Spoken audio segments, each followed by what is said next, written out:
they try to do as much as possible with like when you're always like, what are they gonna do with Ant-Man? Why do I care about Ant-Man? They always kind of surprise you with like how much they actually do with Ant-Man. And this one they go as far as big as possible. I feel like it's on the scale of like a Doctor Strange movie or like a Multiverse of Madness kind of movie in terms of like how far they go I with mean, the we can visuals get and stuff. into spaghettification. There's the violence in it, yeah, of course, but Yeah, that was. I feel like that's as far as it got. and I feel like that kind of stuff.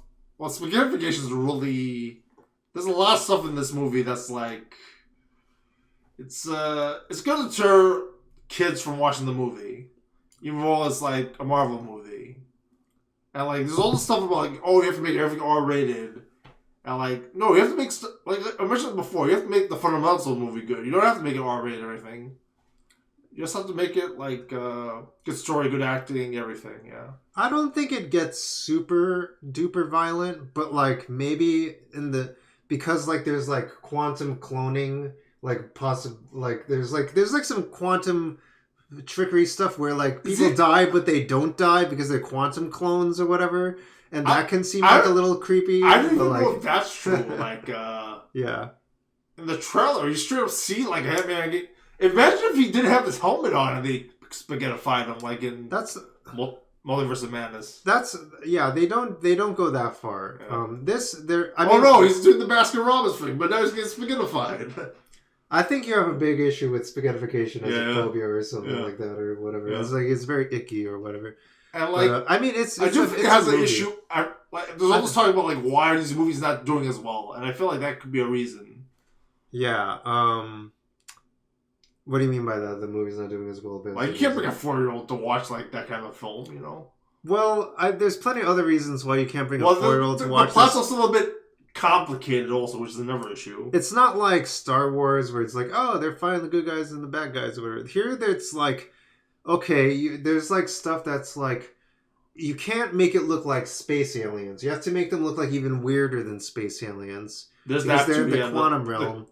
And then they say the word Uncanny Valley stuff. Right, you have to make them kind of like not even like traditional space aliens. So they have to be really inventive with all the like I don't know, like the buildings.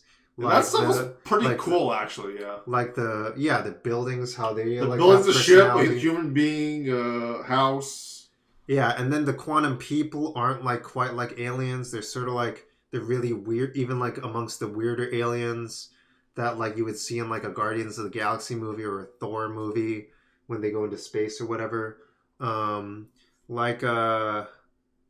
else? Like they eat weird things and stuff like that. Those things can like grow and attack people.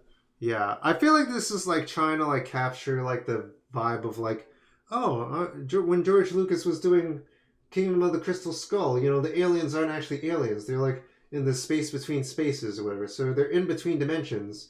But then Steven Spielberg asked him, what do they look like? This is done better than that, yeah. Yeah, Steven Spielberg asked him, like, you know, what do they look like then? And then George Lucas is like, well, they look like aliens. But like this actually tries to like try and imagine like what that actually looks like. Yeah. So yeah, like there's like some uneven pacing and stuff.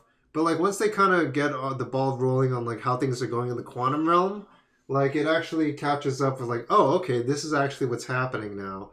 Like they're talking with these characters, they're dealing with these conflicts, they're dealing with these interpersonal conflicts with each other, they're trying to find each other. And when the ball gets rolling, like it really takes off and it becomes like this huge enthralling adventure. And but it's very hard to explain what exactly is happening. I feel like it's pretty plot heavy. They spend a lot of time explaining like not only the quantum realm stuff. That's a short movie too. Yeah.